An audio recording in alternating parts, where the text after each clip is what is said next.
অপু বিশ্বাসের জীবন যেন এক খোলা পাতা এবং তার জীবনের অনেক কাহিনী তিনি ভক্তদের সাথে বরাবরই শেয়ার করতে পছন্দ করেন।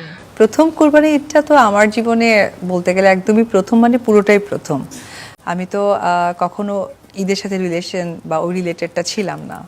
তো আমার প্রথমের দিকে একটু আমার বুঝতে কষ্ট হচ্ছিল এবং আমি কিভাবে ঈদটা আসলে ওইভাবে অ্যাডজাস্ট করব বুঝতে পারছিলাম না।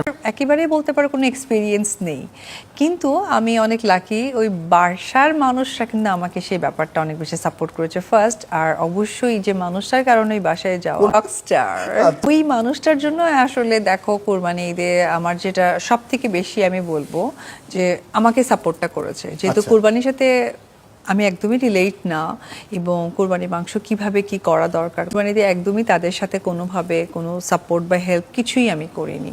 শুধু আমার জন্য, হ্যাঁ যেহেতু গরুর মাংসের ব্যাপারটা ছিল, পরে খাসি যখন কোরবানি হয়েছে রান্না করেছে, পরে আসলে ওইটা তখন আমরা সবাই মিলে খেয়েছি। তবে আমি একটা জিনিস তাদের ফ্যামিলিতে খুব পজিটিভলি দেখেছি, যখন ধরো বিফ রান্না হতো তখন তারা কি করতেন যে ধরো আমি টেবিলে বসেছি খেতে বা বাসার সবাই খেতে বসেছে, তখন হতো যে টেবিলে আমরা কিন্তু মাটন বা অন্যান্য যে খাবারগুলো রান্না করা হতো সেগুলো খেতাম।